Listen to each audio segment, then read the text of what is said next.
प्रतिष्ठान आयोजित साहित्य केसरी महाकाव्य करंडक 2026 60वी माझी स्वलिखित कविता प्रस्तुत करत आहे.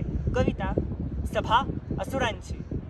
जखमी झालेले महाराज कंस आणि अहिरावण भेटले एकदा नरकाच्या दवाखान्यात. कंसाचं झालं मानेचं ऑपरेशन, तर अहिरावणाला पडले टाकेसात. कंस म्हणाला, अहिरावणा आहात कसे? कसा चालू आहे तुमचा उपचार? आपले वर्चस्व पुनर्स्थापित करण्यास केला पाहिजे पण त्वरित विचार. अहिरावण म्हणाला, महाराज ह्या प्रश्नाने समस्त असुरगण आहे विचलित. एकतेत बल आहे, एकतेतच सामर्थ्य. असुरांची सभा आपण बोलवूया त्वरित.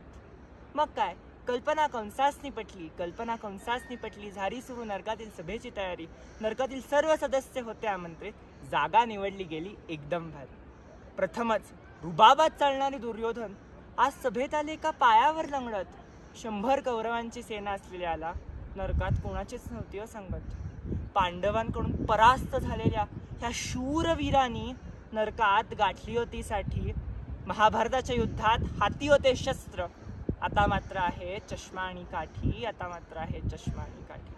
सत्यभामाद्वारे परास्त झालेले, 2 भागात विभागलेले पधारलेत नरकासुरा.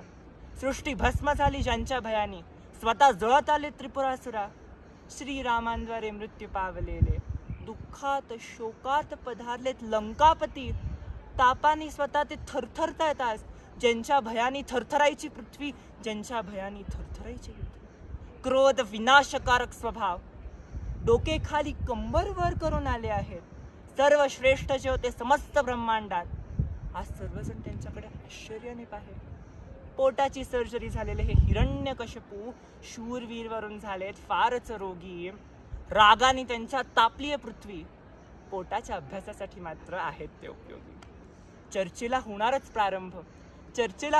प्रारंभ. तेवढ्यात मोठा आवाज आला, कोणी आलंय का? चला पाहू.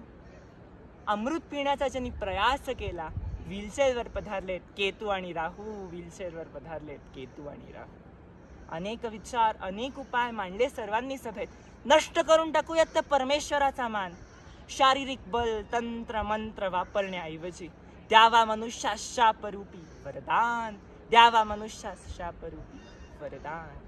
मानव जातीस रावणाने दिला अहंकार, कंसाने दिली वाईट हिंसक वृत्ती.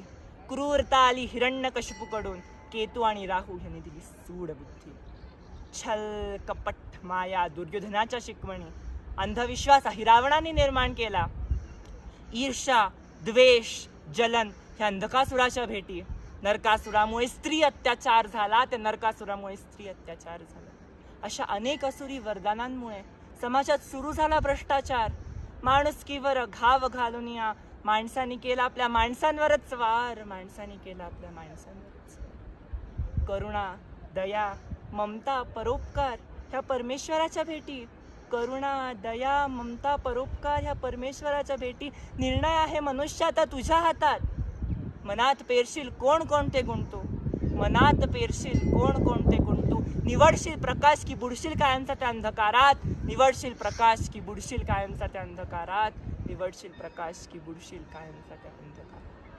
धन्यवाद.